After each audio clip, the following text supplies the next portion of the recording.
Сайн байцгаана уу? Амьтан тайртай монголчуудынхаа амрыгээр мэдчилж байна. Амьтдын ертөнц нэвтрүүлэг эхэллээ. Нэвтрүүлгийн хамтран ажиллагчаар Монголын ажлын байрны үндэсний платформ Зангаа цэгийн болон мянган найз амьтны дэлгүүр маань ивент дэлхий ажиллаж байна. Студид хөтлөгч Зандаа Орно хоёр ажиллаж байна. Энэхүү нэвтрүүлэг маань НТV болон Од Мөндөр радио 107 83.3 гэсэн хост төлгөөнөөр та бүхэндээ хүрч байна. Өдрийн мэнд төргий Зандаа. За өдрийн мэнд урна. За өнөөдөр Мадагаскар арлын хачин жигтэй амьтдын талаар ярих юм. Тэгэхээр Мадагаскар арал маань өөр Африкт явах тийм үү? Тийм. Гэхдээ Мадагаскарын амьтны аймаг нь өөрөө Африкт явахтай харьцуулахад эрс ялгаатай. Энэ арал дээр арслан байхгүй, заан, сармагч үрсэл байхгүй шүү дээ. Хорт могоо байхгүй. Энэ Африкт нийтлэг байдаг энэ амьтд байхгүй Мадагаскар дээр. Гэтэл Мадагаскар арал чинь өөрөө Мозамбикээс 300 км-ийн зайтай шүү дээ. Хэдий ингээд таслагдсан Африк твээс жоохон таслагдсан мэт тийм арал боловч бүр Африкт байдаг амьтд байхгүй. Ийм сонь. Энд гэхдээ лемур гэдэг ч юм уу те. Энтгэхт илүү түгээмэл таарах зарим амьд ургамал бий их сонь. Энтгэхээс гэтэл ямар хол вэ? За учир нь ийм шалтгаантай бид нар 100 сая жилийн тэртээ яг аялах хэрэгтэй болно үүнийг ойлгохын тулд. Тэгэхээр Өмнөд Америк, За Африк, Антарктид, Австрали, Энэтхэг, Мадагаскар гэдэг энэ бүгд ойролцоогоор 180 сая жилийн өмнө нэг супер их газар байсан. Нэг тип байсан. Фангэ. Гондвана гэдэг тийм. Удалгүй энэ их газар хэсэг хэсгээр ингээд задарч байгаа юм л да. Ингээ бие биес холдож штт. Тэгэхээр одоо maaхан хүүхэд багчууд ялангуяа дэлхийн газрын зургийг те яг хараарай. Өмнөд Америкийн одоо тэр Атлантын далай руу зүрхийж ингэж одоо орсон Бразилийн хэсгийг Африк твийн гівнэн болонтой яг пазл юм шиг ингээд нийлүүлэх гэж үзээрэй. Яг гоё таарах болно. Энэнгүүрээ нэг их газар байсан мэдэгддэг. Мадагаскар яг тэр арлыг Мозамбикийн тэр одоо юу гэдэг чинь нэг болон маягийн байгаа. Тийш нь Мадагаскар тэр арлынхаа нөгөө далаар төрж орсон хэсгийг нийлүүлэх гэж үзээрэй. Бүх юм ингээд гоё таарад идэв ш. Яг ингээд пазл шиг. Тэгэхээр тэр ингээд задрал явж штэ Гондван ТV. Тэгэхэд 165 сая жилийн өмнө яасан гэхээр Мадагаскар юунаас салчихгүй Африкт байсан. 165 сая жилийн тэртээ. Гэхдээ салсан ч гэсэн Мадагаскар одоо өнөөгийн энтгэгч нь ингээд Аз твийн хэсэг биш. Энд чинь тусдаа юу байлаа шүү дээ. Энтгэгч нь өөрөө бас нэг тэм маягийн ингээд өөр тусдаа явж исэн. Тийм доорн долоо. Гэхдээ Мадагаскар энтгэг хоёр нэг байсан. Тэгэхээр Мадагаскар энтгэг хоёр Африк твээс 165 сая жилийн өмнө тасраад Мадагаскар энтгэг хоёр нь 100 сая жилийн дараа хоорондоо тасарчихгүй юу? Тийм учраас лемур гэх мэт амьтад Африк твинхээс л энтгэгт байдаг нөгөө те ийм ургамал амьтантай илүү ойролцоо байгаа шалтгаан дээр. Ямар хол салж яваа вэ те? Тий, их хол явсан те. Тэгэхээр геологийн судалгаар Мадагаскар 100 сая жилийн турш энтгэхийн талаад гацсан байдлаар ингээд одоо оршин тогтносон гэсэн үг. Ерөөсөө. Харин энтгэхгэн тэгвэл хайцсан бэ. Энтгэг болохоор бид нар сайн мэдж байгаа. Умард зүг рүү шилжин нүүсээр хагаад Аз төв буюу Өмнөд Азтай мөргөлдөж байгаа штэ. Ингээд мөргөлдөхөр болох уу? Та бүхэн одоо чинь нэг цаасыг хоёр талаас нь ингээд жоох ингээд тэ хүч өгөх юм бол голдоо овоох юм хотон штэ. Тэгэхээр энэ нөгөө мөргөлдөөс юу болсон гэхээр гямлан өндөр ус үүссэн. Ингээд овоосон дээш овоогоод тэгсэн энэ говьч нь хичнээн сайхан далаа байсан тэмдэг үүдээс манай говьд чинь хисаа дун олддог шалтгаан те. Гэтэл энд юу болж байгаа гэхээр гямлан өндөр ус үүсчихээр нөгөө тэрэнд гямлан өндөр ус үүсээг байхад далайн сайхан одоо зөөлөн урамсгалтай байсан тэр нөгөө чиглэг юм чинь гямлан ус дээр гацчих байхгүй. Тэгэхээр маа хуур болж гисэн. Ингээ говь цөл үүссэн шалтгаан юм. Гямлагаас хойш нэрэл одоо яг тийм те говь цөллөрхөг газрууд байдаг. За тэгэхээр энэ эртний газар зүйн түүх нь өөрөө Мадагаскар ба энтгэхийн ургамал амьтны аймаг хоорондоо тодорхой хэмжээний төстэй байдалтай болох нөхцөл болж байгаа юм л да. Гэхдээ 300 км өргөнтэй Мозамбикийн хоолой тийм үү. Мадагаскарыг Африкийн их газраас тусгаарснаар тус арлын ургамал амьтны аймгийг тэр хэвээр нь яг хадгалахад хүрчихэж байгаа Мадагаскарын. Харин энтгэг анхны төрхөө хадгалж чадаагүй гэсэн. Ядвал тэр чинь Аз твийн амьтдтай бас энэ чинь нэг ямар нэг юм болж байгаа байхгүй тий. Өмнөд Аз твийн шин зүйлүүд нэвтэрч анхны төрөл зүйлсийг нэлээд өөрчилсөн. Тэгэхээр Мадагаскарт харин тийм болоогүй нь одоо тэгэд үнэхээр хачин жигтэй амьтад үүссэн шалтгаан болчихж байна. Ингээд 100 сая жилийн турш их газраас хол бүрэн тусгаар зарлын хуваар хөгжсөн тул маш ховор. Дахин давтагдчихгүй тэр урмал амьтдын ертөнц Мадагаскарт бий. За тэгэхээр хүн анх сууршаас өмнө буюу Мадагаскар дээр ойролцоогоор 2000 жилийн өмнө. Тэгэхээр хүн бол хожуу суурсан. Мадагаскарт бүр хачин ингээд том биетэй, хачиралтай олон амьтан байсан байна. Саяхныг хүртэл гэсэн үг. Арал дээр уугуул анхны зүйлүүд эсвэл хожим тэнгисээр дамжин ирсэн ч юм уу мэдгүй тийм төрөл зүйлүүдээр багхан баяжсан. Гэхдээ бүр анхны хувилбараар ингээд олон 10 сая жил явцсан ийм амьттай байгаа шүү дээ. Тэдгээр амьттай өөр хаач байхгүй байгаас үзэхэд конвергент хувьсгал буюу ижил төстэй орчинд өөр гаралтай амьтад ижил төстэй биетэй төстэй шинжтэй үйл явц эрчимтэй явагдсан байх магадaltaй байна. Тий. За наадах чинь бол одоо шувууны далавч сарсан баавхан далавч хоёр шал өөр зүйлээс үүсэлтэй хэрнээ одоо ижил нөхцөл байдлаасаа болоод адилхан далавчрахаа юм үүсч байгааг одоо энэ конвергент хувьсгал гэж байгаа юм л да, эволюц гэж байгаа юм тий. Яг өнөө бид нар нөгөө юун дээр хүртэл ярьжсэн тий. Арктикч, Антарктид дээр хүртэл. Одоо ингээд нөгөө ижил төстэй орчин гэхээр маш хүүтэн гэж бодъё л да. Арктик эсвэл Антарктид. Тэгэхэд тэнд шувуу хүртэл ингээд оцсон шувуу хэлбэртэн болж штэ. Одоо оцсон шувуу харахад бид нар баг нэг далайн хавтай юугаар өөр яг үнэндээ шувуу гэж хэлэхэд хэцүү штэ. Далайн хавчин тэгтэлтэй тэнч бол хөвгтэй амьд байгаад байдаг. Нөгөөдгөө шувуугаад байдаг харахад ингээд яг хэлбэр дүрсээр адилхан штэ. Тэгэхээр энийг конвергент гэдэг. Тэгэхээр Мадагаскарын тэр амьтад бас нэг тийм конвергент маягийн тийм гоё өвөрмөц сонин содон болоод байгаа шалтгаан бас тийм шүү. Харамсалтай нь хүн ирснээс хойш энэ Мадагаскар арал дээр байсан мегафаунагийн ихэнх нь устж үгүй болсон. Мегафауна гэдэг бол одоо арслан, заан, усны үхэр маягийн том амьтад. Тэгэхээр ийм амьтад нь байхгүй болсон. Мадагаскар дээр бол байсан. За өнөөдөр Мадагаскар тэгэхээр экотуризмын гол төв болсон тийм. Яг үл энэ чинь үнэхээр ховор юм чинь. Хачин гоё юм чинь. Тус аралд 50 гаруй үндэсний парк байгаа. Тусгай хамгаалалтай газар нутгууд бий. Арал дээр оршин буй тэр 200 мянган зүйл амьд биетийн 200 мянган зүйлийг ярьж байгаа шүү бид нар. Түүний 150 мянган эндемик буюу зөвхөн Мадагаскарт байдаг. Тэнд амьд зүйл болгоны 4 зүйл болгоны нэг нь эндемик буюу зөвхөн Мадагаскарт л байдаг. Йоо, хайр гариг болчлоо тий. Яг үнэ. Бид нар аватар дээр очсон юм шиг болж байгаа байхгүй юм чинь. Яг гоё зөвлөл тий. Эндхийн амьд ертөнцийн зөвхөн Мадагаскарт л байдаг. Өөр хаач байхгүй төрөл зүйлийг багтаадаг нь энэ арлыг дэлхийн хамгийн онцгой биологийн өвийн нэг болгочихж байгаа байхгүй. За тэгэхээр ийм амьтын тухай өнөөдөр ярих гэж бэлдсэн гэсэн үг. Тэгэхээр хинээс эхлэх вэ? За, лемурээс эхэлнэ. Яа, Кинг Жулиан. Тийм, Кинг Жулиан. Манайхан Мадагаскар хүүхэлдэйн киног үздэг бол тий. Тэнд Алекс байгаа, Арслан гэдэг ч юм уу. Гэтэ тэгэхээр Мадагаскар арал дээр Алекс амьдэрдэг байх нь шүү дээ уулна. Тийм баз харин тэр Кинг Жулиан бол амьдэрдэг гэсэн үг. Би яг нөгөө арслан амьдэрдэг гэсэн чинь жоохон ингээд бантаал явчлаа байхгүй гэсэн дээ гэж боддог. Тий. За тэгэхээр Мадагаскар арал дээр 204 төрлийн хөхтэй амьтан бүртгэгдээд байгаа. 204. Гэтэл тэгвэл Монголд хэд байт юм бол гэж бодъё л да. Монголд бол нэг 112 л байгаа шүү дээ. Хөхтэй амьтад. Одоо Улаанбаатар хот орчим 40 нэгдэх байхгүй чинь. Гэхээр яг нөө Улаанбаатар тийм лаг баялаг суудах дээр л нөгөө бид нарт гахаа нохоо шувуу гэд байгаа гэж бодохоор зүгээр богдууланд гарахаар бууг энэ төр байгаа шүү дээ. Тэгэхээр ер нь маах нэг 100 гараал байдаг шүү. Тэгэхээр зөвхөн энэ арал дээр 204 хөхтэй амьтан байдаг. Тэгэхээр бас их байгаа зү тий. Ихэнх нь одоо мэрэгч энтер болчдөг л ахaltaа бодвол. Тий, яггүй янз бүр юм байгаа тий. За тэгэхээр тэдгээрс хамгийн алдартай хамгийн өвөрмөц нь яа харахгүй лемур гэдэг амьтан ба. Лемур нь Мадагаскарын бүр бэлэг тэмдэг болсон. Тэгэхээр энэ бүлгийн лемурын энэ бүлгийн тийм үү бүх олон зүйл байгаа шүү дээ бас лемурын бүх зүйл нь зөвхөн энэ арал дээр л оршдог. Тэгэхээр энэ бүр 100% эндемик юм тий.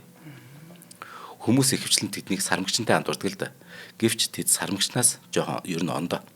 Бог нь урт мөч, нохоо эсвэл үнэгийг санагдуулам тийм сонсон хошоортой. Гэтэл лемур бол сармагчнаас илүү эртний гаралтай юм тий. Тэгэхээр эн чинь нөгөө сармагчтай холбоотой гэж бодохоор их эвгүй байхгүй. Сармагчнаас эртний гаралтай амтан гэр чинь тий. Бүр дээд үг нэг үгүй мэдэхгүй л байна л да. Тэгэхээр магадгүй сармагчны дээд үг нь лемурч магадгүй гэж үздэг юм бас. Тэгэхээр гайхалтай басна. Гайхалтай. Лемурын төрөл зүйлүүдийн тоо байнга шинжлэгдээд байгаа. Яг тэгэхээр шинэ нээлт, ДНХ-гийн шинжилгээ, ангиллын нөгөө өөрчлөлт зэрэг шалтгаалаад одоо яг жилийн өмнөх буюу 2024 оны байдлаар ойролцоогоор за нэг 112-аас 120 зүйл лемур байна гэж үзэж байна. их байгаас замбрааг их шүү дээ. маш их байгаас. Маш их байна. Тий. Гүнхэр их байгаас. Тий, миний мэддэг хөхтэй амтан дундаас баг хамгийн их нь байж магадгүй л болчихлоо. Тий. Гэтэ лемур нь нөгөө 204-өөс нэг л зүйл нь үгүй нэг гэж явж байгаа шүү дээ. Тэр цаана дахиад 203 шал өөр амтан байгаа шүү дээ. Энэ 204 дахь лемур нь дотроо өөрөө 110 120 зүйлтэй байхгүй юу? Ийм байлаг байхгүй. Дэд зүйл ч юм уу тий. Лемур гэдэг нэр нь тэдний гялцсан нүднээс нь үүдэлтэй. Эртний Ромын домогт лемур гэдэг нь өөрөө шөнийн сүнс тэнүүлж онгодог ч юм уу тэднийг лемур гэж нэрлэдэг байсан. Яа тэгэхээр энэ амьтан чи өөрөө шөнийн харангууд энэ лемурийн нүд чинь гялзаад гэрэлтээд тэгэхээр зүүн хачин нүдтэй шүү дээ. Тэгээ өөрөө нөө сүнсийг санагдуулдаг. Тийм болохоор лемур гэж нэрлэсэн юм билээ. Харин өдрийн цагаар бол лемур шиг хөөхөөртэй амьтан ховор шүү дээ. Том бүлтгэр нүдтэй, инээд хүрмээр царай интернет орчинд бол тий олон хөгжилтэй мемийн эсвэл зураг бичлэгийн сэдв болдог. За лемурийн хамгийн том зүйлийг нь болохоор одоо дэд зүйл гэдэг юм уу? Эндори гэдэг юм байл. Тэд 10 кг хүртэл хүрнэ. Тэгэхээр их том. Харин хамгийн жижиг одоо лемур нь болохоор ердөө 30 г. Тэгээ бодтой юу юм болоо. Тэ нэг баг сөөжний нэг бүглөө шиг юм явж байгаа юм байна. Хатгсан гарнаас хаашаа чи. Ааха. Тий. За тэгэхээр тэд ихэвчлэн модон дунд амьдардаг. Гэхдээ бас газраар гэдэг чөлөөтэй явна. Шимт хичээлийн урамлаас авахаас гадна заримдаа шувууны өндөг хэдэн цөгийн бал идэх маш дуртай. Лемурийн тэгэхээр нийтлэг шинж бол том дугуйнууд тийм үү? Өтгөн тэр зөөлөн үснэ. Хамгийн гол бас тэр урт зүйл ба. Мөн хойд хөлөнд байх тийм нэг ариутгагч хуруу гэдэг нэг их өрнөцсөн ба. Энэ хуруу нь урт томстой байхгүй. Тэгээд үсээ самнаж, биеэс тэр шавж шороо салгах зориулцтай тийм хуруу. Үүнээс шалтгаалаад нэг цэвэрч амтан энэ төр гэдэг хочтой бас. Гэтэ яг цэвэрч үгүй би жоо байж ярина зэ. Лемурийн сүүл нь мэдээж тэдний хамгийн содон шинж. Маш урттай. Тэгээ уян сүүл нь модны мөчөрт бэхлэгдэхэд тэр дэмжлэг болдог. Зарим тохиолдолд баг 3 дахь мөч мэт ингээд үүрэгтэй. Зарим төрлийн лемурийн сүүл нь бүр биеийнх нь уртаас ч илүү урт байгаа.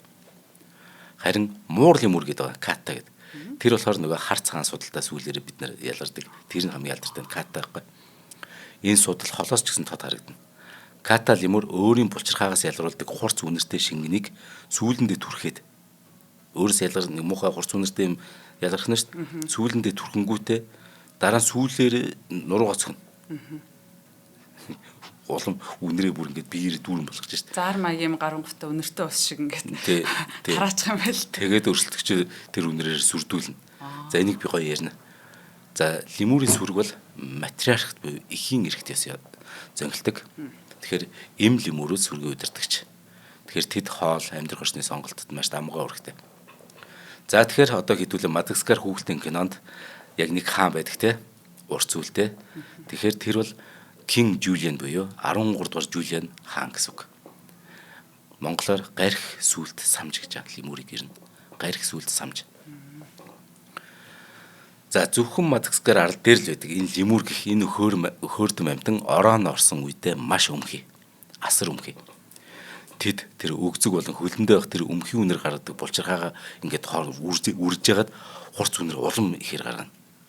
Тэгэд нөгөө өрсөлдөгчдөг тулдах болохоор нөгөө сүүлээрээ тэр нөгөө нуруунд дээр тэр одоо үнэрээ сэвэдэж өрсөлдөгч рүү гэхээр тэр өмхий үнрээр давтлаа да. Би рүүгээ тэр аль аль муухай өмхий үнрээр хоорондоо давталж байгаад тэгэнгүүт нэг нь ухрна штэ. Тэр нь ялагдагч болж байгаа. Одоо ухаан за боли чи илүү үнэр муухай өмхий юм байна гэд ингээд ухардаг байна штэ. Энэ нөгөө тэр эмгчтэйхэн төлөө одоо өмхий үнрээр дулдаг гэсэн үг. Тэ. Тэгэхээр лемурийн төв сүрэг нь яг юу болд гэхээр нэг сүрэгт 20 орчим тоогоор байгаа тоотлого. Тэгэхээр тэдний ойролцоо ямар үнэртэй байх нь тодорхой баг тий. Энэ тэгэхээр самжны бүлд самж юм уу одоо яг юу гэх юм те лемур за лемурээр л хүч. Ноёрхлоо тогтоодог альфа амьтан эмэгчин лемур тийм үү? Хамгийн сонирхолтой нь альфа эмэгчний халааг тэгвэл хэн авах вэ? Хэн хатан хаан болох вэ? Яг тэр альфа эмэгчнийх нь охин нь дараагийн удирдагч болно. Тэгэхээр Мадагаскар хүүхэлдэйн кинонд Жулиан хааныг 13 дугаар Жулиан хаан гэж нэрлсэн шинжлэх ухааны үндэстэй нэрлэж байгаа шүү маах. Энэ хүүхэлдэйн кинод ч тийм гоё идэх байна шүү дээ. Эмэгтэй байх нэ. Жүүлийн хаан тэгвэл те эмэгтэй хаан болох хэрэгтэй шүү. Хин энэ уулан те. Тэгээд гэхдээ 13 дугаар гэж нэрлсэн шалтгаан энэ чинь нөгөө өв залгамжлагдаг. Өв залгамжлагдаг байна шүү дээ. Эр лимүүрүүд нь хороогийн хамгийн хүлцэнгүй эргчин амьтдын нэг. Яа тэгэхээр энэ чинь нөгөө ихэн эргт ёс өндөртэй. Тэгэхээр лимүүрүүд хоол идлэхэд эхлээд одоо бүсгүүчүүд нь эхлээд хоол иднэ. Тэгээд үлдсэн хоолол эргчингүүдтэй гэн шавхрууга. Ер нь өмхийн эргтэй хүнтэй хин хоолнд ороо сууж явах үед. За хамтрaalчаа танилцуул үргэлжлүүл. За нэвтрүүлгийн хамтран ажиллагчаар манай мянган найз гэдэг амтны дэлгүүр юу гэдгийг ажиллаж байна. Тэгэхээр аль эртний л мянган найз тэгээд маш одоо их туршлага одоо юу гэдгийг тэр талаараа бол би маш юм даваа бах гэж бодож байгаа. Тэгэхээр аль бие усны эргэтэйгээр юм оруулж ирдэг тэжээр амтны хоол нэмэлт тэжээлийн энэ Kitchen Flower гэдэг брэнд маань брендийг та бүхэн танилцуулж байгаамаа. Тэгээд ихэнх амтны хоолны агуулмж нь өнгө, энэ амт оруулагч, будагч бодис гэдэг амтандаа яг бас хэрэгтэй юу, хэрэггүй юу, тодорхойгүй ийм зүйлүүдийг бас ашиглаж үйлдвэрлэсэн байдаг. Тэгвэл Kitchen Flower бол эрүүл мэндэд ээлтэй, сайн чанарын эслэг, амтны гаралтай уурга буюу жинхэнэ махан хоолыг санал болгож байдаг. Тэгээд дэлхийн нийтэд энэ нүүрс усыг үр тарианаас бус сайн чанарын ногоон ургамал чихэрлэг төмс зэрэг хүнсээр дамжуулан авахыг зөвлөж энэ grain free гэх үр тариагүй сайн чанарын уурга хэрэглэх дэглэм дэлгэрч байгаа юм байна. Тэгээ энэхүү хоол нь бол хотоод гисцийг чочроохгүй сайн чанарын тостой за махны уурга хүнсний ногооноос гаргаж авсан нүүрс усаар баялаг одоо хүнээр бол баг ийм сувлын хоол гэж хэлж болох ийм шим тэжээлтэй эрүүл хоолыг санал болгож байдаг. Тэгээд хүмүүс одоо тэжээр амтантай хүмүүс бол амтандаа гэр бүлийн гишүүн те хөвгчгээ болсон юм амтандаа хамгийн сайхан амттай шимттэй хоолыг л өгөхийг зорддог. Тэгэхээр та бүхэн маань энэ Kitchen Flower-ын хоолыг очиод бас сонирхож үзээд аваад туршаад бас үзээрэй. Тэгээд одоо бүх одоо насны гэх юм уу те тэр амттын хоол байгаа. Тэгэд нэмэх нь одоо энэ бөөр шистийн замын өвчлөөс урьдчилан сэргийлэх хоол гэдэг одоо мууранд жишээ нь байж ах чинь зулцган те одоо гөлөгний насан турш нохоо баг үйлдвэрийн нохоо гэж ерөөсө бүх үйлдвэр болон насжилтаараа байгаа. Тэгээд хайртай амтанда хамгийн эрүүл хамгийн амттайг нь бид бүхэн үргэлж одоо авч ихийг зориулахыг хүсдэг. Тэгээд та бүхэн Facebook-ийн дагаад бас мэдээллүүдийн илүү дэлгэрэнгүй авчаарай. Kitchen Flower Mongolia гэж латинаар бичгээр байгаа. Мөн холбогдох хугацааны дугаар нь 93 тэг 5 тэг 8 тэг 8 77 49 тэг 8 гэсэн байна. Баярлалаа. Чинчэнс нөгөө мууранда ямар нэг хоол авдаг. Тэг хоолыг авч байгаа штэ. Шал өөр. Янз идэх. Тэг манайх чи яг нөгөө нэг үйлдвэрийнх нь хоол моол энд байж байгаа болохоор ямар байт. Олддгүй байхгүй юу? За өндөр Мадагаскар арлын хачин жигтэй сонио амьтдыг ярьж байгаа. Лимүрхтэй зөвөн баст те нэг гоё өрмөц. За одоо Тенрек гэдэг амтны талаар ярина. Тенрек гэдэг. Лимүрээс гадна тэгэхээр Мадагаскарт өөр нэгэн сонирхолтой хөхтөн амт амьдардаг.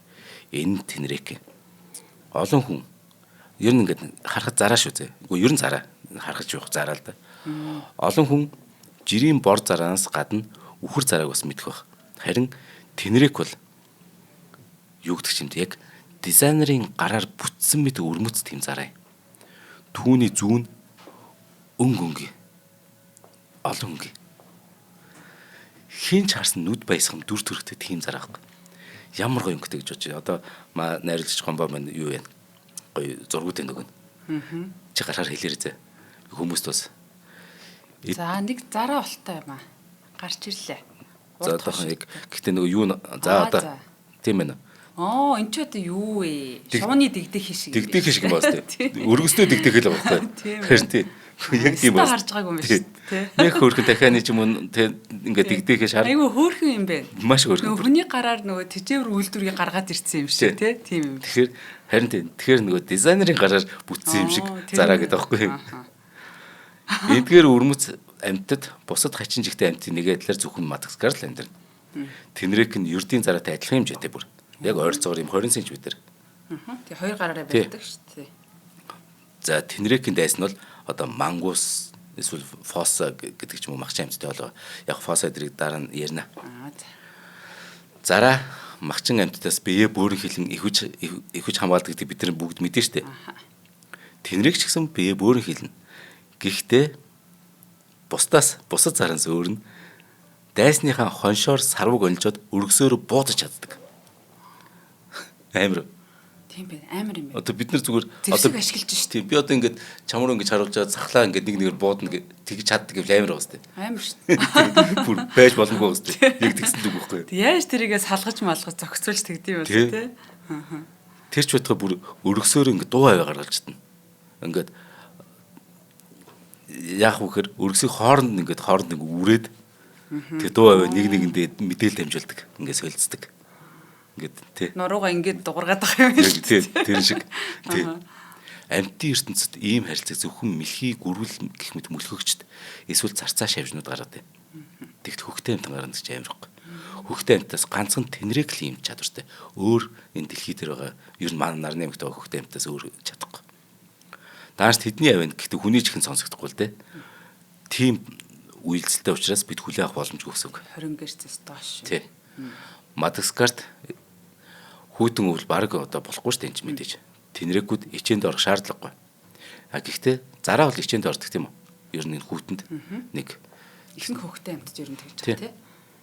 Гэхдээ энэ Мадагаскарын энэ зараа болохоор тэнрэг болохоор бусад одоо юу гэдэг чинь дээ. Хөхтэй амттай харьцуулахад ховор тохиолдог нэг чадвартай. Энэ өөрийнхөө биеийн химийг бууруулад тэг унтаа байдалд оргож амардаг чадвартай. Гэтэ энэ чинь нэг хүүтэн амьтдад энийг ойлгож байна. Гэтэ ийм халуун оронд ийм чадвартай байхгүй. Харин тий.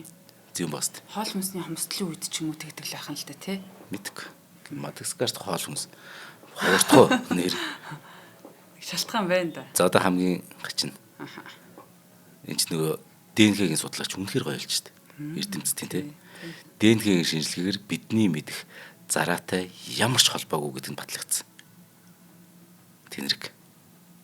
Энэ хамаагүй та нар мэддэг тэр зараа чинь энэ тэнрэгтэй бол хамаагүй шүү. Зүгээр л адилхан юм өргөстэй л амт болсон өөр л амт юм байна л да. Юутай адилхан юм бэ? Одоо жишээлбэл те хүнтэй ямар ч хамаагүй хэрнээ тэгээд одоо хүн шиг нэг амтан байх нь шүү те. Геном болоо хромосомын тоон өөр байгаад гэдэг. Харин тий. Зүүн бац. Зүүн байна. За одоо дараах нь Валава гэдэг амтны талаар ярина. Хиппогеомис гэж унших юм уу? Яаж унших юм? За Валава. За Мадагаскарын аврах шишүүхэ гэдэг одоо нэг тий огтон хулганы тийм амт байдаг шүү дээ. Тэгэхээр Мадагаскар дахь тийм шишүүх байхгүй. Энэ аврах шишүүхний мэрэгчтэй ангид мэдээж хамаарна. Тэгэхээр энэ миний уншиж ядаад байгаа Хиппогеомис гэдэг овгийн цорхон амьд төлөөлөгч нэг өөрхий. Гав анцаар гэсэн үг. Өнөө хүртэл энэхүү өрнөс амьтны гадаад төрх зан авирын хувьд энэ амьтан байж та гадаад төрх зан авирын хувьд бусад мэрэгчдээс тис өөр. Шинжлэх ухаанд бүрэн судлагдаагүй тийм ховор төрөл хэвээрээ л аваа да. Валавагийн хамгийн ойрын төрөл яхан дүүс нь манай эртний өмнө 1500 оны үед уцаж үгүй болсон. Тэгээд одоо сүүлийн 3500 жил хөрхий гав анцарах. Валавагийн гадаад төрх нь тийм нэг хулган чим шиг эсвэл туулаа чим шиг юм завсан шинж авсан. Тэгэхээр их гоё хөөргөн. Нарж зураг өгч нэ. Валава болохоор биеэр том, улаан хүрэн ширхэглэг үстэй, хүчрхэг тийм хой төлтэй, урт зүйлтэй, том чигтэй байдлаар онцгой. Дундаж энэ 1.2 кг мөрнө. Биеийн урт нь бүр 50 см өрнө. Одоо чи гараа инг тийм урт гэсэн үг. Тэр том багс тий. Чи ийм том хулган чим шиг туулаач юм шиг явна. Тэгэхээр тарах шиг болчих ч тий. Тий тэгсэн мөртлөө тий. Тэгэхээр чинь аврах шишүүх байхгүй юу? Гараад ирлээ. Тийм би баг харуул туулаа гэл гэж бодоод өнгөрөх байсан юм байна. Тийм туулаа чим шиг харах бас хулган чим шиг тий. Хулган чим шиг. За. Яг энэ хоёрын хайбрид гэдэг шиг тийм юм биш. Алийг гэж хэлхий эцэсгүй юм бэ. Тийм чинь дээшээ 1 м өндөр огсон үсэрч чадвартай. Тийм учраас үүнийг юу гэж хочилдог гэхээр бяцхан эмж гэдэг байхгүй. Бяцхан кенгуру гэдэг байхгүй. Мадагаскарын. Сахал нь ямар хошин юм бэ. Харин тийм. Хамгийн гайхалтай нь гэхдээ хүмүүсийн хайрыг татдаг нь түүний зан авирна. Яг тэгэхээр тэд байж боломгүй маш үнэнч моногами амьттай. Ямар хөөрхий. Харин тийм ийм амьтны хувьд шүү дээ. Ийм амьтад чинь моногами байх боломжгүй байхгүй. Моногами гэдэг нь яг ингээд хоёр хос насан туршдаа амьдрахыг хэлж байгаа. Тэгтэл тийм зан чанартай байхгүй. Эцэг нь хамтдаа өр төлөө өсгөн ялангуяа эр нь аав нь тий магчин амьтаас гэр бүлийн хамгаалалт бүр маш идэвхтэй оролцсон. Хөөрхий энэ муу амьтан. Тий, одоо юмний цаан чинь хайр, инрэл, хариуцлага, үүрэг гэд бүх юм явж иж эн чинь моногамига нас нартай амьдрын шүү дээ. Тэгэхээр эцэг нь ингэж нөгөө гэр бүлийн хамгаалахад идэвхтэй оролцдогоороо бусад бүх мэрэгчд байдаггүй зан. Хаанч ч олдохгүй зан. нөгөө төлөв энэ чинь нөгөө хүүхд тахчуд бас буруу битэл буруу зах юм шүү. Энэ нөгөө полигами гэдэг угаасаа төрсэн амьтан байна. Моногами гэдэг төрсэн амьтд байна шүү. Энэ мэрэгч амьтд чинь өөрөө полигами байхгүй. Тэгтэл ийм амир моногами байх нь энэ чинь эрдэмтдийн үед үнэхээр гайхалтай зүйл байсан байхгүй ажиглаад тахаар тий. Статистикийг шууд эвдчихлээ тий. Тэгээд ягаад энэ амьтныг тий одоо энэ мэрэгч амьтд шүү дээ. Мэрэгч амьтд гэдэг ямар төлөрхөг үлээ бас. Ягаад ингэ сайн судалж чадахгүй байна. Тий сайн судалж одоо л чадаагүй гэж байгаа шүү дээ. Энд ганцхан шалтгаан ба. Харамсалтай нөхгүй. Энэ үнэхээр гоё амьтны Валава өөр хээлээ 4 сар тээж. Хээлээ 4 сар тээдэг байхгүй. Тэгэхэд бусад жирийн одоо хулган ч юм уу те энэ хугацаанд бүр аль хэдийн 4 удаа төрцөн тус бүрдээ 6-8 зулцаг гаргаад амжиж чинь гөлчихье те. Тэгэхэд энэ чинь 4 сард ингэж чад гарахтаа Валава ганцхан үр дүн гаргадаг. Дараа нь нөгөөх бүтэн сарын турш асарч бойжсэн дараа л зулцаг бие даан амьдарч чаддаг болно. Тэгэхээр чинь энэ нөгөө бас нэг ховор байгаа шалтгаан энэ. За эцэг Валаа нь бол нөгөө махчин амьтд болох нөгөө фос гэдэг түрүүн би те ярина гэдэг фоса эсвэл могоноос ч юм уу нөгөө хөөрхи ихнэр хүүхдээ хамгаалж байна гэд байнга эрт үрээл явждаг хөөрхи амьт. Тийм ээ юм бэ. За энэ юм фоса гэдэг амьт байн гараад ирээд байна те. Ягаад ингэж ийм бусдыг ингэж иддэг мэддэг гэж болоо явчих. Фоса гэдэг нь юр бусын төрхтэй тийм нэг хөхтэй амьт ба. Алсаас харах юм бол ингэ пума явж байгаа юм шиг. За пума явж байгаа гэж бодож. Гэтэ бас их тийм ш. Их сонио энэ амар сонио нохооч юм шиг. Эсвэл бүр гүрүүлж явж юм шиг. Гачин бийтэй. Заримдаа түүнийг бүр Мадагаскарын арсланч гэж очилтэй. Учир нь энэ зүйл амьтан эрт цагт нас бий гүйцсэн арслан шиг тийм том бийтэй өвгтэй байсан байгаа юм л да болно. Одоо бол фосан тийм жоохон ингэ намхан, сунаж, унцсан тийм булчинлэг бийтэй. Гэтэ яг пума юм шиг харагдаж байна. Тэгж байна. Пума гэж бодсон ч өөрөө инээд төрсөн. Эсвэл яг юу шиг одоо халиу шиг юм шиг. Гэтэ тэгэхээр сүүлэнд биш аа тий. Их сонин харин бүх юмний нэг сонин тий нийлүүлсэн юм шиг. Тий. Тэгэхээр эн чин дундаж бие урт нь 65-аас 70 см. За энэ ширээ шиг. Зарим тохиолдолд 80 см хүрнэ. Түүний хойд мөч нь урт. Тэгээ булчингийн үед их зузаан тий.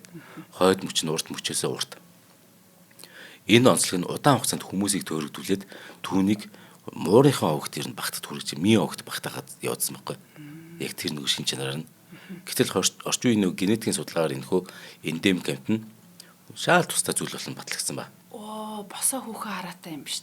Тэг ягвар магварын чинь толгойн гавлан жижиг байдаг ш тий. Тэрнтэй адилхан жижигхэн юм болохоор ийм адилхан харагдаад байгаа юм биш тий. Тэгээд олон 10 жил энэ чинь мийн огт шууд хамруулжсан байхгүй. Тэгэхээр тэр байдлыг өгдөн сайхан тодорхойлсон. Би бол нүдийг хараад өстэй мийн огих л гэж бодохоор байсан юм тийм ээ. Тий. Тэгэхээр биш. Ингээд үс нь бол юм тачир. Тэгээ бие үс нь тэм нэг зөөлөн жигд толгоон хэсгэрээ тэм нэг улаан шаргалдуу, нуруун хэсгэрээ хүрэн тэгээ нэг зэвтэй боронгийн айс орсон бааз. Тийм байна. Тэгээ нэг саарл жоохон сүүдэрсэн юм шиг. За фосогийн сүүл ойролцоогоор өөрөө 65 см урттай. Харин алхахтаа ихсэн хөлийн улааг баавга шиг бүтэн тавьж явдаг. За гэхдээ мөн тэсвэрлэхийн аргагүй үнэр ялгаруулж чадна. Нутгийн иргэд бүр ингэж ярьдаг. Энэ фосогийн энэ үнэр ямар ч дайсныг алж чадна гэж ярьдаг байхгүй. Мондаг юм. Газарт явхаас гадна энэ чинь модонд чадамгай байна. Тэдний гол хүнс нь лемүр юм. Лемүр тэдний гол ид шин. Мэдээж хажуугаар нь шувуу жижиг мөлхөгчд ч юм уу шавж зэргээр хоолно. Төрөний хөөрхөн валавч гэсэн энэ чинь гусдаг байхгүй. Фосо бол өөрөө шөнийн амьдралтай. Харин өдрийн халуунц тэд нэг агуу ч юм эсвэл навчин дунд модны мөчөрт хөл бас хүлээр тэнцвэрээ олоод бэхлэгдээ ингэ нуугдаа халуунс нуугдаа үйждэг. Фосогийн дуу хоолойд бас тэр мио огт нэг хамруулаад ирсэн шалтгаан нь хоолойн дуу хоолой нь өөрөө муурны төрлийнх их төстэй. Ялангуяа зулцах нь бол зулцынх нь гаргаж чад дунд ер нь яг муужгаад уурч юм шиг байхгүй. Мяалж байгаа юм шиг дуурт юм байна. Хүний гашуус нөхцөл фосо бол дунджаар 15-аас 20 насланд бас ер нь муур нохот их төстэй. Тэр нохот ялангуяа харин зэрлэг байгальд тэгэхээр Мадагаскар арал түүнийг дийлэх амтан бол байхгүй. Тэгэхээр Мадагаскар аралда тэр бол яг хаа юм. Тэ одоо гинжин хэлхээнийх нь оргилдонд байгаа энэ фосо байхгүй. Харин тийм нэг махчин нэг тийм чанар харагдаад байна тий. Савруу болон нүд тэр байгаа байдал нь. Тий. За тэгэхээр эн чинь Мадагаскарын хоёулаа зүгээр маш олон хачин сонио амьтан байгааг хөгтөн амьтны нэрлээ шүү дээ. За одоо хевлэр явагч руу оръё. Мадагаскарын хевлэр явагч амьтад ойролцоогоор 300 орчим зүйлтэй. Бас их юм чинь. Тэдгээрийн гэхдээ 90% нь зөвхөн энэ арал тохиолддог эндемик. Энд гүрүүл, матар, могоо, яс мэлхий зэрэг олон төрлийн хевлэр явагч амьтад мэдээж байгаа. Гэтэл дэлхий дээр байгаа бүх хамелеоны 3/2 нь 60% нь зөвхөн энэ Мадагаскарт байдаг.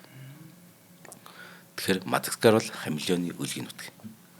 Мөн энд гекко, сцинк, гүрүүл, игуана зэрэг гүрүүлийн олон төрөл зүйлүүд мэдээж түгээмэл байгаа. Арал дээр 60 гаруй төрлийн могоо амьдардаг. Гэтэ тэдгээр аль нь ч хүнд аюул учруулахуйц тийм хортой биш. Амар юм. Харин тийм.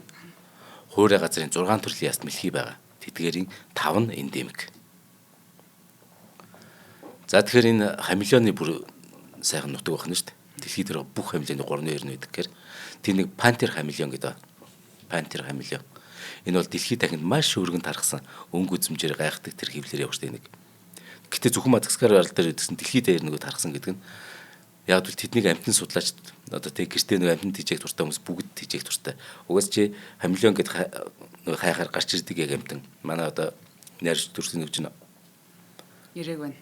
за. Латин нэршил нь Furcifer pardalis гэдэг юм байна. Энэ түүний гадаад төрхийг маш тодорхой илэрхийлж байгаа. Furcifer гэдэг нь салаа, хоёр салаатай их суудгатай.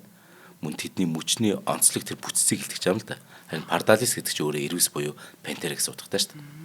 Хоёр салаа хэр ийм юм бэ да тий. Тий, одоо яг зургийг харахаар За гараад ирлээ. Өөр маш өнгөлөг амтан ба шүү дээ. Тий. Улаан тэгсэр нэг цэнхэр өнгөчн байгаль дээрээс бараг байдаг тий. Энэ ч олон янз өнгө шүү. Энэ зүгээр улаан яг одоо харагч. Тэр шар. Хамилж солино шүү дээ. Үгүй тийм учраас хамилж шүү дээ. Энэ чинь ногоон цагаан. Гэтэ өөрийнх нь өнгө гэж нэг юм байдгүй юу гоё. Мэдгүй. Ааха. Угүй гол нь энэ чинь пантер энэ хамилжны арсны өнгө чинь төрөл бүр юм. Тэднийг амьдрах орсноос нь хамааруулан бас ангилж байгаа. Тэгэхээр анхны өнгө нь яг юу юм бэ гэхээр эн чинь өөрөө янз бүр. Анхны өнгө нь өөрөө янз бүр байхгүй. Жишээлбэл амбилобе, амбанжа, самбава, носебе гэд бүс нутгийн ингээд юугаар ингээд нэрлэлсэн төр зүйлүүдтэй тухай бүр дөр. Сүүлийн жилүүдэд эдгээр хамилионуудыг үндэ бүр тусдаа зүйлүүд байж болчгүй гэх асуудлаар эрдэмтнүүд их маргаа өрнөж байгаа. Учир нь нөгөө тэдний өнгө нь өөр болохоор зан авирч гэсэн ихт ялгаатай байгаа. Тэгэхээр бүр тустай юм шүү гэдэг. Энэ амт судлаач болвол гоё тий.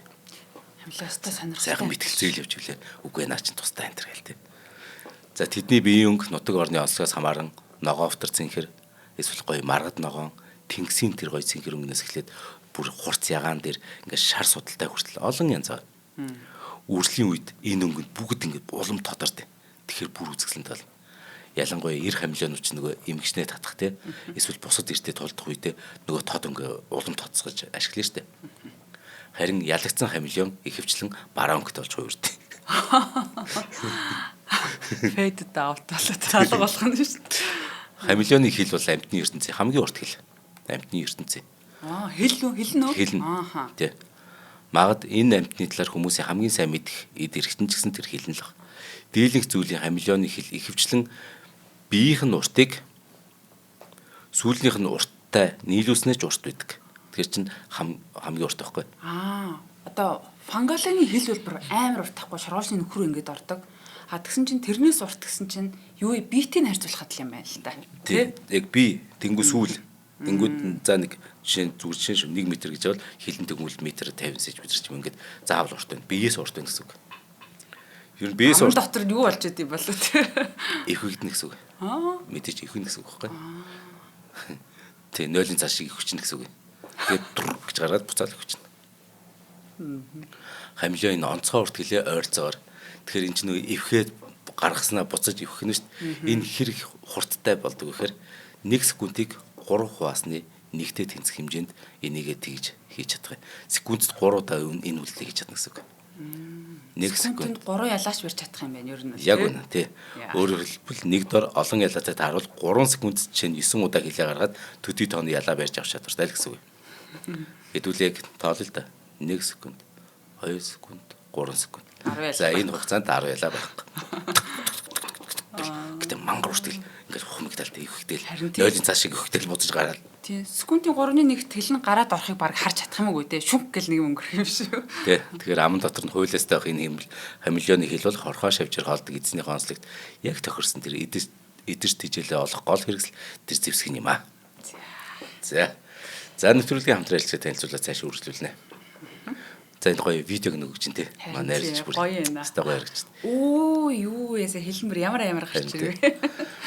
За маань нэвтрүүлгийн ивент тэтгэгчээр Монголын ажлын байрны үндсэн платформ Зангацэг юм байна. Одоо бидэнтэй хамтарчаа. За, ерөөсө Монголын иргэн бүрд ажлын байр үрээтэй гэдэг үнэхээр гоё үрээтэй. Ажил хөдөлмөртэй байвал энэ гэр бүл өрх ер нь те маш олон асуудлаа шийдэж мэдээж энэ ч нэг гол зүйл. Тэнгүүд Монголд ажил хөдөлмөр олдц ихтэй те бүгдээрээ хөдөлмөрч байл их ормол илүү хөгжиж штэ. Тэгэхээр өрөөних гоёс Монголын иргэн бүрд ажлын байр гэж.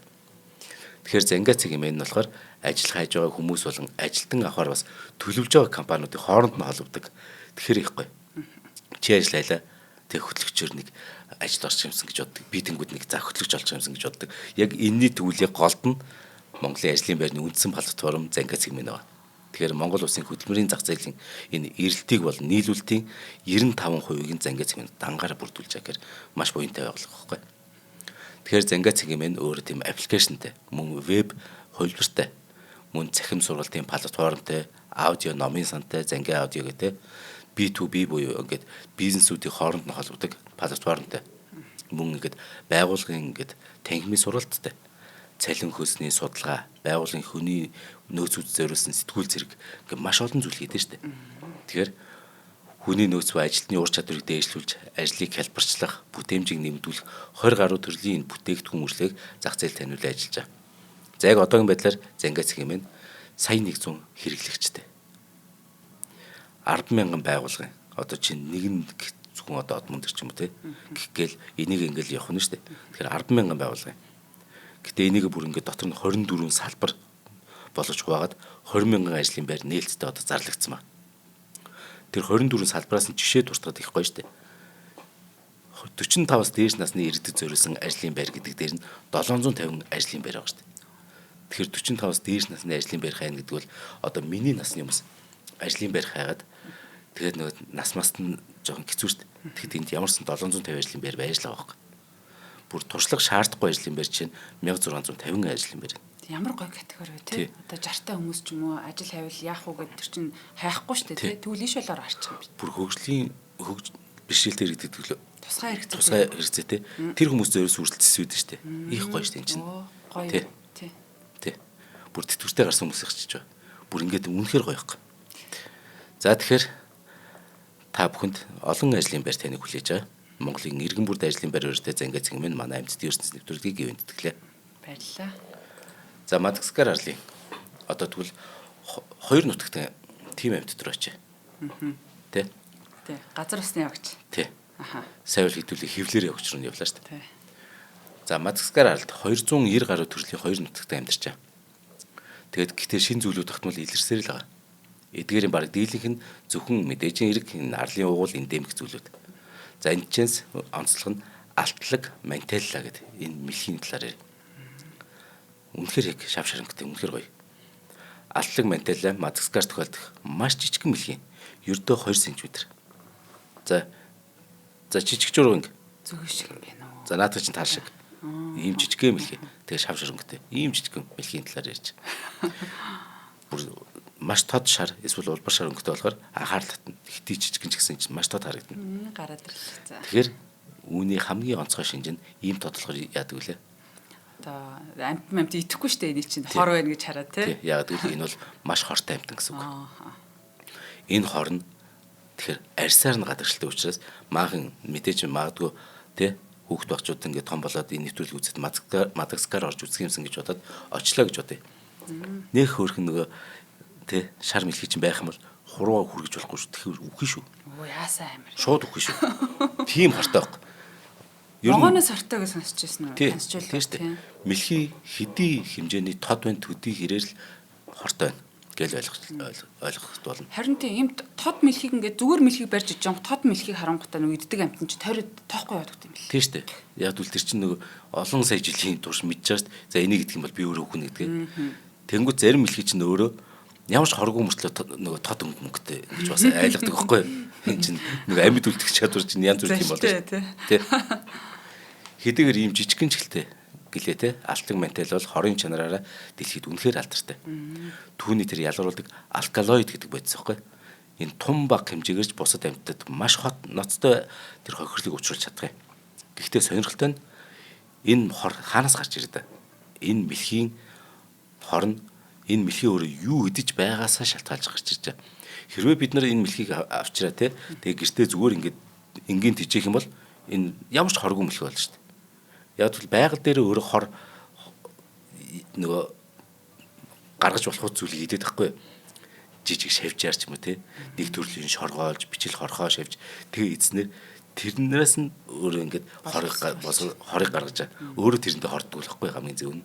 Харин тэр нь ер нь их сонирн байдаг те. Ааха. Тэгэхээр энэ мэлхий зөвхөн Мадагаскарын тэр зүүн хойд хэсгийн тэр нөгөө чиглэг халуун ширэнгойд амьдардаг шүү. За одоо сайхан шувуур орно. Мадагаскар арал дээр ойрцоор 280 гаруй төрлийн шувуу бүртгэгдсэн байдаг. Монголд бол нэг 500 орчим байдаг шүү дээ. Тэгэхээр тэдгээрээс 200 орчим нь тус арал дээр яг үрждэг байгаа. Энэ тоон халуун орны томоохон аралд бол харьцангуй бага. Ер нь бол. Гэхдээ эндемизм буюу нөгөө зөвхөн энэ газар нутагт тохиолдог төрөл зүйл бол маш өндөртэй. 100 гаруй зүйлийн шувуу нь зөвхөн Мадагаскарт байдаг.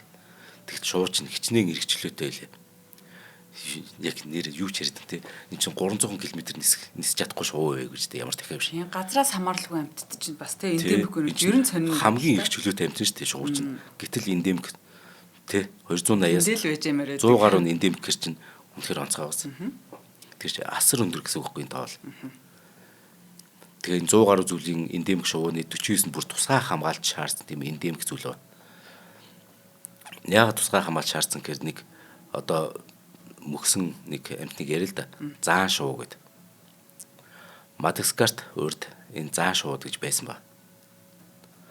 Нисдэггүй мэдээж. Энэ ч аврах том бит юм чи. 3 метрээс илүү өндөр гэж боддоо. Энэ таасан өндөр. Тэмээ хариул хажууд нь ангаахан нэр. Хагас тоон орчим жинтэй ийм аврах том шууд байсан юм. Сүүлийн үеийн генетикийн судалгаар эдгээр амьтдын хамгийн ойрын амьд төрөл зүйл нь Африкийн тэмээ хариул бүр биш юм бэл. Харин хамгийн ойрын төрөл зүйл нь ямар амьтан байсан гэж энэ хаан заан шууны Шинэ Зеландд байдаг киви шувуу бяцхан. Энэ хамгийн ойрын төрөл зүйл нь хачин чихтэй байгаа. Тийм. Сэтгүү шувуу. Киви ч өөрөө бас л хачин шувуу штэ бас тийм. Жижигээс тэг өөргөө. Ер нь яг ингээд киви жимс байдаг шиг тэр шиг л байна штэ. Тэгээ өндөг нь одоо тий ганцхан чирхэг өндөг гаргадаг. Тэр нь ингээ бүтэн биеийн ингээд тий. Шинэ газрын зур дээр Мадагаскараас тэр Австралийн бүр зүүн доошо Шинэ Зеланд байгаа тий. Киви чинь Шинэ Зеланд байгаа шүү дээ. Тэгэхээр энэ хоёр хамгийн ойрхон тэмээ хариултай биш. Кивитэй ойрхон гэхээр энэ Гондван төв чинь ямар тий. Тийм байна. Нью Зеланд Мадагаскар хоёр ойрхон байсан байж таарах гэдэг тий. Шинэ Зеланд тий. Тий. За тэдний тохиолдлыг твийн хуваагдал биш харин нүүдэл шилжилт хөдөлгөөнтэй холбоотой байх магадaltaй гэж үзэхээс өөр аргагүй. Тийм тэгэхгүй бол энэ чинь тий аим сони болоод байгаа юм. Төсөөлөхөд амир хэцүү. Тэгэхээр эдгээр аврах шууд сүүлийн 1000 жилийн дотор хамгийн гол нь сүүлийн 1000 жилийн дотор хүний үйл ажиллагааны улмаас бүр мөксөн гэх. За шавж. Мадагаскар арал нь шавжны мэдээж асар олон янзын төрөл зүйлийн өлгийн нутаг. Эдгээрийн дийлэнх нь мэдээж зөвхөн энэ арал амьдардаг мэдээж эндемик шавж байгаа. Эндемик шавж гэж хэлэхдээ баяртай хэлнэ гэж амьдралдаа бодож ирсэн. Зөвхөн Мадагаскар таарах одоо чинь цоох ч юм уу ирвэхийн мянган зүйл бүртгэгдсэн ба. Мадагаскарын шавжны нийт зүйлүүдийн 70-80% нь өөр хаач байхгүй. Зөвхөн энэ арал байгаа. Шавжны энэ олон зүйл нь өнөөж шинжлэх ухаанд хараахан бүртгэдэг учраас бүр баг өдөр болгон шахуу шин зүйл нэгддэг. Тэ эдгээр шавжнууд нь бүр хамгийн гоё юм гоёмсог тийм сонирхол татам тийм гоё өнгөтэй маш өрмөд бүтцтэй сонин зан төлөвтэйгээр их онцлог. Тэгэхээр хит хитэн шавжийг зүгээр маш тавчгаа хэлээ. Жишээ нь сүүл тод ирвэхэ гэдэг шавж байгаа. Тэгэхээр ирвэхэ л байна л да. Сүүл тод ирвэхэ гэдэг. Ийм нэг шар улбар өнгийн сүрлэг далавчтай. Маш гоё том далавчтай. Сүүл нь гэхдээ их урт. Тэгээд далавчаад илэхээр өргөн 20 см болно. Ийм гарын алга шиг том шав шар тийм гоё. Одоо гарсан. Ийм том ирвэхэг одтой. Тэ. Тэгээд Тэр далавчныхан тэр унтсан хоёр нь хөөрхөн тий. Тэнгүүд бордон нэг нүд мэдхээ байгааз. Тогсны юу шиг тий. Ингээд тэр чи ийм том алганы хэмжээтэй ирвэхээ өөрөө тэр далавчин дээр нь ингээд нүд байгаа юм шиг байгаа нь ямар зоригтой. Өөрийг нийцдэг амьтдыг үргэх зоригтой.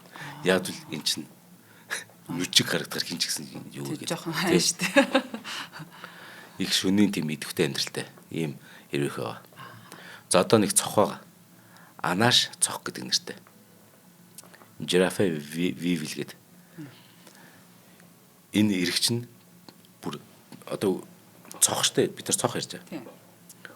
Цох мөртлөө хүзүүтэй. Хүзүү нь биенээсээ ч урт. Маш урт. Яг анааш шиг. Тийм цох хгүй. Тэгээ урт хүзүүгээр ингээд навчийг ингэж одоо ингэж яагаад өөрийнхөө хүзүүг ороод ингээд навчийг хуйлаад тэгээ өөрөө дотор нь ороод цайхан унтаад ингээд тэгж үүрээсдэг онцлогтой. Өстө харж байгаа юм байна. Ямар эвгүй юм бэ энэ ч та. Зураг нөхцөн нэ. Тийм бэ. За дэнлүү шавж гэдэг байгаа. Их сонио. Шууны хошуу шиг урцунсан юм толгойтой. Тэгээд тод өнгийн даалгавчтай. Ийм л цох хгүй. Дэнлүү цох гэдэг юм уу юу гэдэг. Далавчаа дэлгэн ингээд сүр хүч үзүүлээд дайснаа айлах үйл гаргадаг. Хамгийн гол нь энэ цохыг тэгээд яагаад дэнлүү цох гэж нэрлэх чөтгөр бүмэд нэр өөрөөсөө гэрэл гаргадаг болвол гэж бодсон багтаа хөрхий. Харин тэгж л бодосоо ч. Тэгсэн шинжлэх ухааны гэрэл гаргадаггүй нотолцсон. Яагаад тэгээ одоо лантерн бүг гэдэг хэвгүй нэг яг бүр нэг хүн төрлийн хуурцсан нэртэй. Хин нэг л дээ нэг буруу нэр өгсөн тэр жигээр тогтсон ба. Тэгээ амтын ертөнцийн дээр ямар ч хамааралгүй нэр өгсөн тохиол маш их байдаг л та. Энд бас нэг уншихын аргагүй бүр нэг шоргоолж байгаа. Нэг хит хачин нэртэй болохоор маш том олзыг зөөгч чадвартай. Ингээд шоргоол чи ямар өчүүхэн бэлээ. Тэгэхэд ингээд бөөнөр нийлж чад гол нь нэг мэлхийг өргөө явж байгаа юм чи. Тэгэхээр чин тэдний хувьд мэлхий гэдэг чинь пирамид шиг юм байгаа шүү дээ. Тоглоомчгүй. Тийм шүү дээ. Хөхтөн амтан гэдэг бол өстой. Үгүй юу хөхтөн амтан гинэ тийм том биетэй. Юу ярьж байгаа. За дүүрс одоо дүүрс. Коммент заа бичээд маахан урнаг муулаад өгөргэж. Бас нэг жоон байгаа. Мадагаскарын эсгэрдэг жоон гэдэг. Өөрийгөө хамгаалахын тулд тэр нэг уушгид жоон уушгтай л гэдэг өрхий те. Уушгинд байрлах тийм нэг тусгай хавхлагаар агаарыг хүчтэй шахан гаргаж тод дуутай тийм эсгэрэлт гаргаж байгаа. Яг энэ ийм эсгэрэлт гаргаж байгаараа энэ жомын төрөлд маш ховор тохиолддог үзэгдэл ингэнэ. Тийм. Шоргоолч ямар ч дуу чимээ гаргадаг байхгүй юу? Тэгээд одоо нөгөө будааны үйлдвэрт шоргоолж амтд байгааг сонсохын тулд юу яадаг? Одоо нөгөө будааг идж байгаа чимээгээ сонсохын тулд микрофон тавьдаг байхгүй юу? Энэ бол дуу гаргадаг гэдэг нь үнэхээр онцлог юм тий. Тийм, жом мөртлөө. Тэгээ эсгэрээд үждэг. За тэгэхээр өнөөдрийн нэвтрүүлгийн нүрээд өндөрлж байна. Мадагаскар арлын хачин жигтэй амьтдын талаар тий тодорхой хэмжээс л ярьж бүр цаашаа эн чинь дуусахгүй байлээ л да. Тэр анаас цох энэ төр бол эндемик байхтаа л таарсан амьтд байна. Тэгээд одоо шинжлэх ухаанд бол нийт амьтдын зөвхөн 20%-ийг нь судалж бид нэр ингэж ангилсан байдаг. Бус нь нөгөө маш олон эндемик болоод нөгөө шавж болон далангүйний амьтд байдаг. Тэгээд одоо үнэхээр л бас юм сонирхолтой зарим хэсгээс нь бас мэддгүй амьтаасаа мэдж авсандаа баяртай байна. Хөхтэй амьтдыг бол бид нэр бүр тий маш сайн мэдэн шүү дээ. Гэтэл энэ ч бас зүгээр эрдэмт мэдгэжсэн бид нар мэдэхгүй сая сонин амьтан гарч ирж байгаа шүү дээ. Тийм ээ. За нэвтрүүлгийн ивент тэтгэгчээр Монголын ажлын байрны үндэсний платформ Занга ЦГМ болон мянган найз амтны дэлгүүр маань ивент тэтгэ ажиллалаа. Нэвтрүүлэг НТV болон Од Мундар радио 107 83.3 гэсэн хост төлгөөнөөр та бүхэндээ хүрлээ. Одоо ээж аав эмээ өвөө тэ хүүхдийнхээ машины ч юм уу FM нь бас тохироогүй бол та бүхэн манаас 107 юм уу 83.3 дээр тохируулаад өгөөрэй. За хамтаа эс үзэг сонсогчтой баярлалаа. Зандаа баярлалаа. Дараагийн дугаараар олцсон. За баярлалаа орно.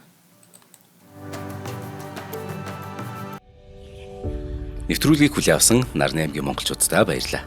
Од Мундар сувг нь энэ мэдчлэн таны мэдхүйн мянган нэвтрүүлгийг 2026 оны 7 сарын 1 хүртэл та бүхэндээ хүргэх юм. Их хэлээрээ шинжлэх ухаан танин мэдхүйг түгээхийн үлсэд нэгтгэх хүсвэл та бидэнд хандив өгөх боломжтой. Та нэг нэвтрүүлгийг 100 төгрөгөөр буюу мянган нэвтрүүлгийг 100 мянган төгрөгөөр үнэлээд биднийг дэмжээрэй. Жилдээ ганцхан удаа 100 мянган төгрөгөөр биднийг дэмжснээр шинжлэх ухаан танин мэдхүйг түгээх энэ үйл хэрэг амжилттай үргэлжлэх юм. Од Мундар нэр дээрх Худалдаа хөгжлийн банкны данс байгаа 4191 тэг 4518 Та 100,000 төгрөгөө шилжүүлэхдээ гүйлгээний утга дээр нь өөрийн нэр болон утасны дугаараа заавал бичээрэй.